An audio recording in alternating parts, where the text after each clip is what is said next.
most famous physical therapist on the internet. Hi, folks. I'm Bob Shaw, physical therapist. Brad Heineck, physical Together therapist. we are the most famous physical therapists on the internet. In our opinion, of course, Bob. Today we're going to show you how to fix biceps tendonitis or strain in 90 seconds, a minute and a half, at home, self-treatment. You can follow the video right along and you can do it yourself. Exactly, Bob. But before... If you're new to our channel, please take a second to subscribe to us. We provide videos on how to stay healthy, fit, pain-free, and we upload every day. Also, join us at facebook.com. We're always giving something away. What are we giving away? It's a surprise. Yeah. Oh, check it out because we don't know. It's the future. It's a future video. Yeah, so go to the giveaway and you can sign up for it. You can also find it on Facebook. The contest will be pinned to the top of our page. Go to Instagram or Twitter or TikTok if you want a 60-second version of our program. There you go. Biceps. We're going to talk about that, you know, the muscle right there, the ones that the guys are always trying to build up for the girls, you know. Yeah. Yeah, but we never did, of course. No, because we don't have them. Yeah. We already got good girls. Yeah. So anyways, that bicep muscle can be a source of a strain, and it can be the tendon, and oftentimes it is the tendon that leads up to the shoulder. Now, we're going to talk about the anatomy of the bicep because it's rather interesting. It's two. Right, two muscles. So there's two muscles, actually. Now, we're going to use Sam. Sam just has bones, no muscles.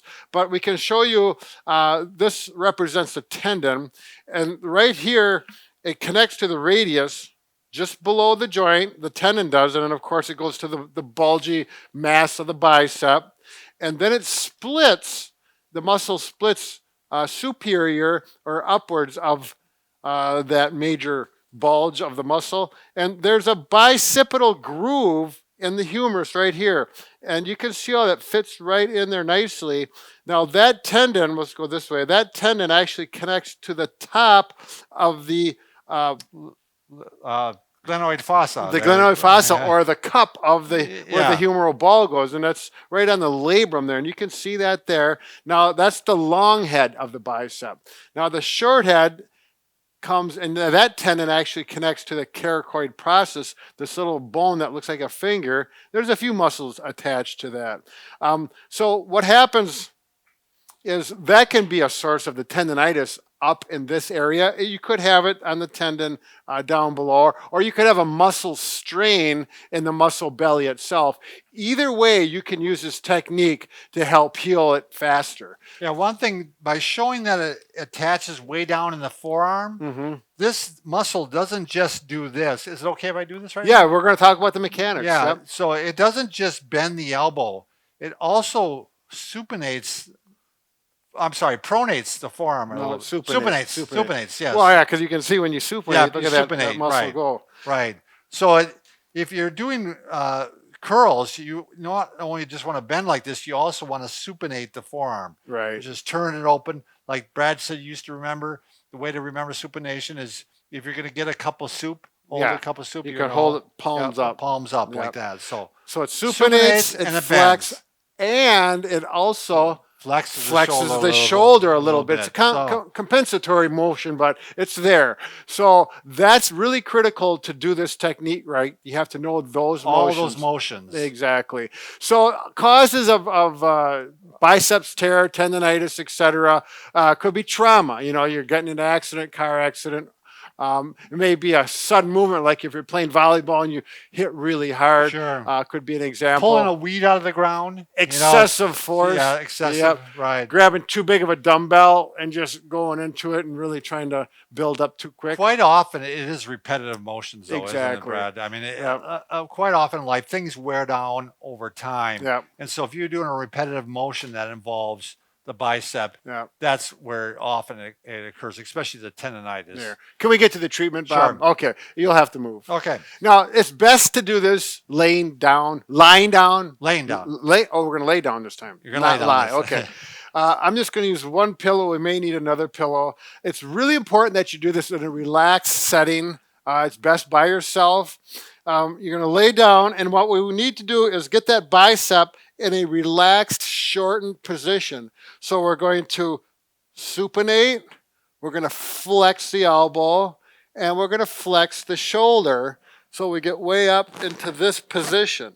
So, you know, you see it's probably as short as it could be in And this position. that's the goal. You may need now, because we have a small plinth here, there. But on a bed or a floor, you're going to get a pillow here, here. And at this point, you may want to move your elbow back and forth. And what we're looking for is a position of maximum comfort of where the injury is. So once we shorten that muscle, again, supinate, flex the elbow, flex the shoulder, and then we find a position that's really comfortable, and then adjust the pillows so you can completely relax that arm.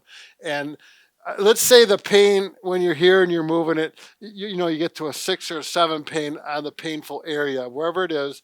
When we shorten it up, what we're looking for is a position, a pain level of hopefully 2 or below. 1 or 0 is perfect. And once you find it, then you get your timer out. It is critical that you're going to hold this position in a very relaxed breathing. Everything's relaxed for 90 seconds. Not less than 90 seconds. You can go longer, but not less. So hit your timer and just hang out there in a nice quiet breathe. And you're going to go for 90 seconds. Now, we're not going to hold it for 90 seconds for the video. Do that on your own. Put it on hold. Sure. And go ahead. And you can go up to 120 seconds. And now it's critical when you're done with this is that you just don't open up quickly. You come up and let things extend and lengthen that bicep slowly. Take your time, get up. You're not going to lift weights after this or do any chores that extend or stress that bicep. You can do a gentle massage on the muscle to keep it loose or where the tendon is. And then you're going to do this 3 times per day. Sure. And there's a good chance by the second day it's feeling much better. I did this exact same technique for a tennis elbow. And I was amazed that I was doing some other techniques that were helping, but this, by the next day, I forgot about it. I was so impressed. Isn't it amazing? You know, pain gets into these cycles where it hurts, so the muscle tightens up, and it's putting stress on it the entire day and then that causes more pain, which causes it to tighten up more. It's the vicious cycle. So this breaks up that cycle. Exactly. And that's why if you do it throughout the day, 3 times or so, you're breaking up the cycle during the day, and it lets that muscle relax and heal. Get some blood flow to the area. Exactly.